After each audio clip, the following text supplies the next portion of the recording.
Hello, magandang umaga po sa inyong lahat. Dahil hindi ko pa po alam kung paano rini-reverse itong camera ko, so I use my mirror po. Okay, today po is, what day is today? Is Tuesday.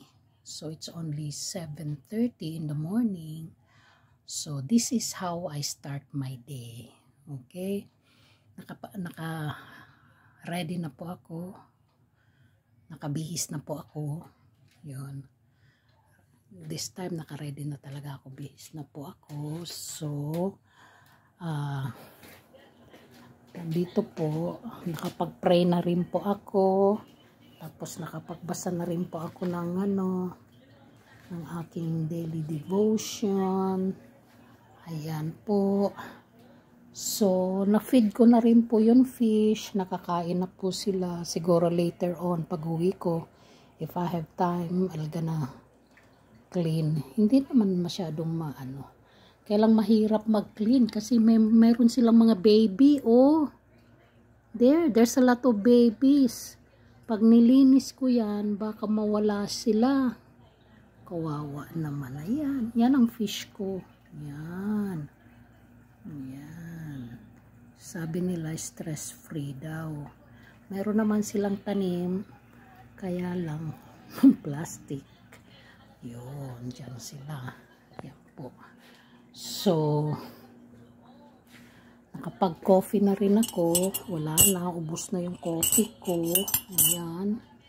Ayan po yung binigay sa akin ni Ariel. Nakaka-touch ito. Gusto ko to. Ito sabi niya, "Dear Papa Eli, I miss you so much. I miss when you come to our house.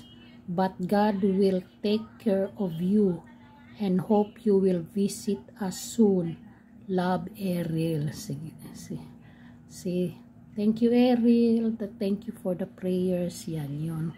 And I believe God will gonna answer your prayers and you will gonna see Papa Eli very soon. Ayan po. Meron din po siya sa akin sulat. Kailang wag ko na lang basahin. Kasi yan po. Nasa puso niya yan. Oh. Yung may picture ako. Yan, smiling ako. Tapos, si Papa Eli, magkamukha naman sila. Ang cute talaga ni Ariel. Okay. Bigay po nila yan sa akin. Ito po, bigay nila yan sa akin. Kasi pag nagba-Bible study po ako, nahirapan ako mag-upo. Sumasakit po yung likod ko. Kasi nga po, this is a sofa bed. Kaya ganun po, medyo malayo. So, tapos, ayan po. Gawa yan ni Alexi. Ito naman gawa ni Alex ito. It's a stone. Nag-paint siya. Lagay ko muna dyan. Tapos ayan yung name ni Papa Eli. Tapos yung name ko. Oops. Ayan. Bigay ng mga bata yan sa akin. Ayun. They're so sweet talaga. Okay. So, yan po. Yan lang naman ako. Yan. Ayan po. Picture namin ni Eli. Oh. Yan. Ayan. So, ngayon, magbe-breakfast na ako. Kumakain kasi ako ng breakfast in the morning. Ito po, baong ko to. Yan. Coffee. That's a tea. Plus, ito po ang baong ko for today. Yeah. Kasi po, in the morning, kumakain na po ako ng rice. Rice is life. Rice is life. Ayan po. So, kakain po ako.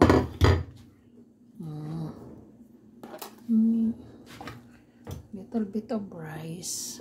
Ewan ko ba? Gusto ko mag-diet. Pero, rice is life kasi. Konti lang. Hindi naman. That's enough. See? O, konti lang naman yan. Ayan po. Tapos, maghahanap po ako ng ulam.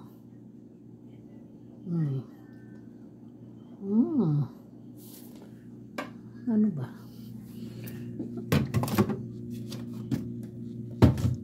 Ayun, ito na lang. Ito na lang ulam ko. Yan.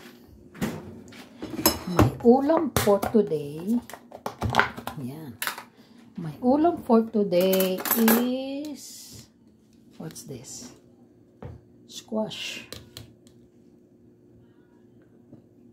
Yan. Yan po ang ulam ko po.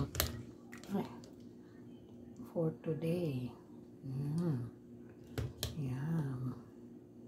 Yan. Ayan.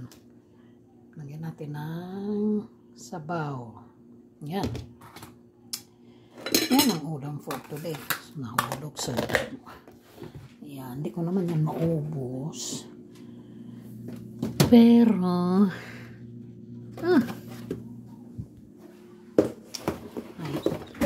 sorry po. I think maghanap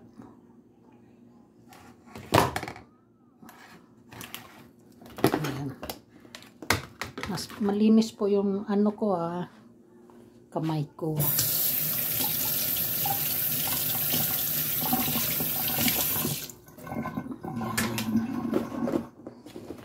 Ayan po. Mahirap kasi ito yung mag-isa ka. Pero ito, naging libangan ko na. At least, alam kong may kasama ka. May kasama ako. Nandiyan kayo. Manonood. Ayan. So, I gonna heat it up. Initin ko po siya.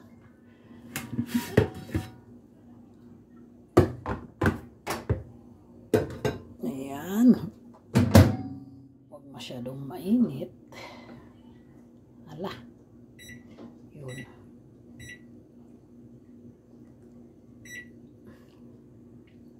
Yun. So, ito yun.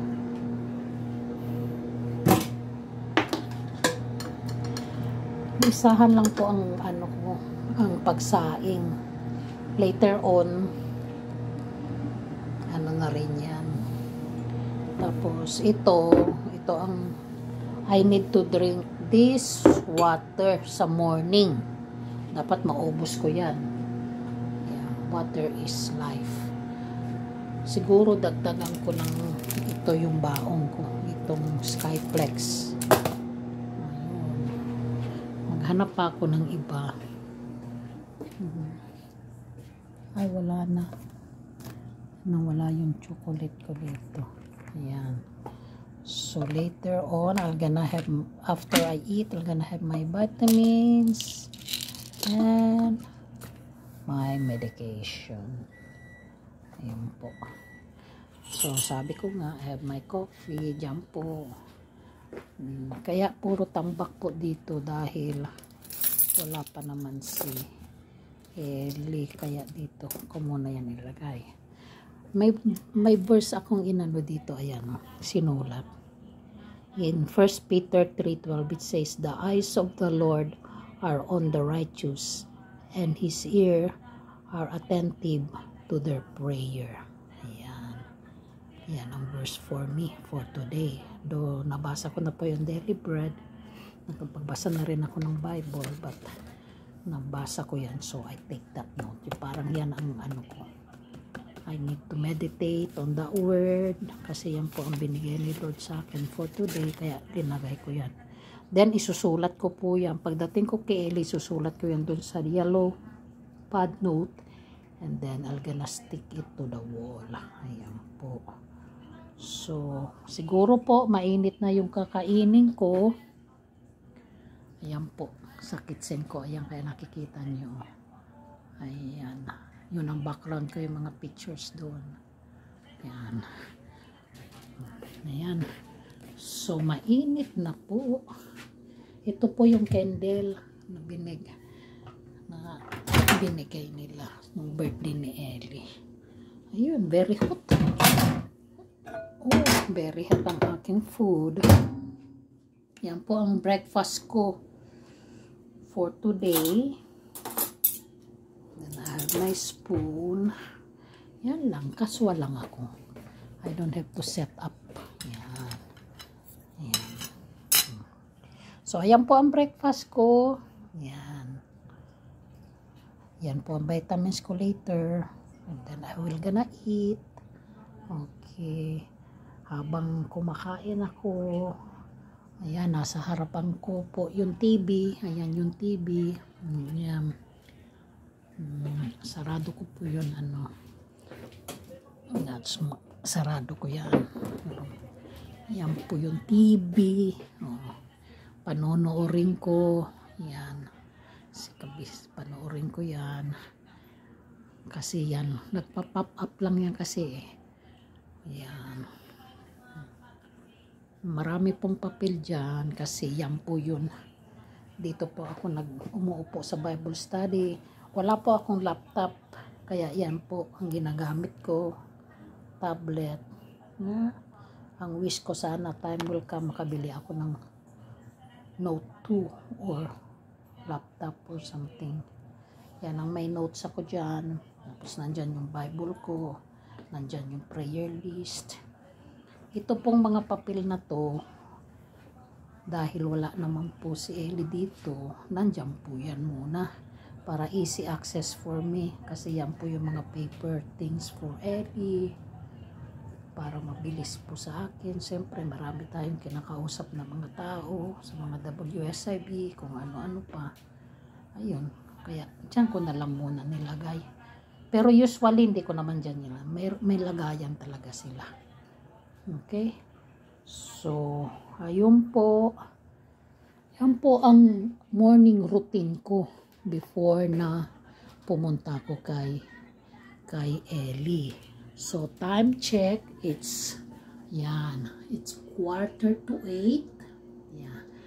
Magbe-breakfast muna ako. And then be silent for a while. And then, aalis na po ako. Pupunta kay Ellie. So, okay po. Maraming salamat po sa lahat na nandyan, ng mga kaibigan ko. Thank you. God bless everyone. And see you later. Mga 9 o'clock po. Okay.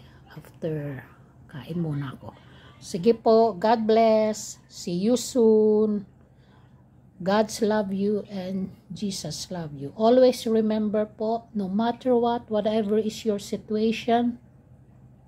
Kasi po ako, 'di ba, since Ellie's accident na accident po siya ng March 30, nandun po siya sa Bayshore NRO na nagpapagaling po siya. There's no reason for us na magmukmok or not doing anything. The more po tayo na lalapit kay Lord, the more tayo na magpipray, persistent prayer, at the more po tayo mag-continue to give thanks to the Lord and to give praises to Him, dahil po God is faithful. Faithful siya sa mga promises niya, na ang katulad nga ng sinasabi niya, that He's not gonna leave us nor forsake us no matter what. And always think of it that God allows things to happen for a reason. So yun po ang natin, what is the reason? What is the reason? At hindi lang po yun, may naalala lang po ako na sometimes don't think po na when someone happens to others, don't think po na because God is trying to tell something or giving a lesson to that person, ibalik din natin sa sarili natin. Kasi diba, sabi nga, God sometimes pinapakita niya sa atin dun sa ibang tao na may nangyari to rebuke us also. Kaya ang natin, lagi natin kasi diba, when one is malungkot o nagmumurn, dapat ganun din tayo, na hindi tayo magiging masaya. Kasi katulad nga na iisa lang tayo, magkakapatid tayo, kaya sundin lang natin ang sabi ni Lord na continue to lift up each other, encourage each other, and then love one another. Yun lang po. So, maraming salamat po, and I hope po, Panginoon, I hope po nakapagbigay ako sa inyo ng konting kahit konti lang. Ayan. Ready na po. Yan po ang dinadala ko napansin ko, dinadala ko yung bag na yan. May mga, sometimes mga paperworks. Iniiwan ko lang yan sa car. Tapos yan po, yung bag ko. Tapos yung po lagay ng baunan. Yan po. Ayan po yung picture namin ni Ellie. Share ko lang yan. Yan. Nung kinasal kami ni Ellie. That was March 14, 2009. Okay, so maraming salamat po. And God bless everyone. See you soon. Jesus loves you. Bye-bye. Good vibes lang po ito. Thank you.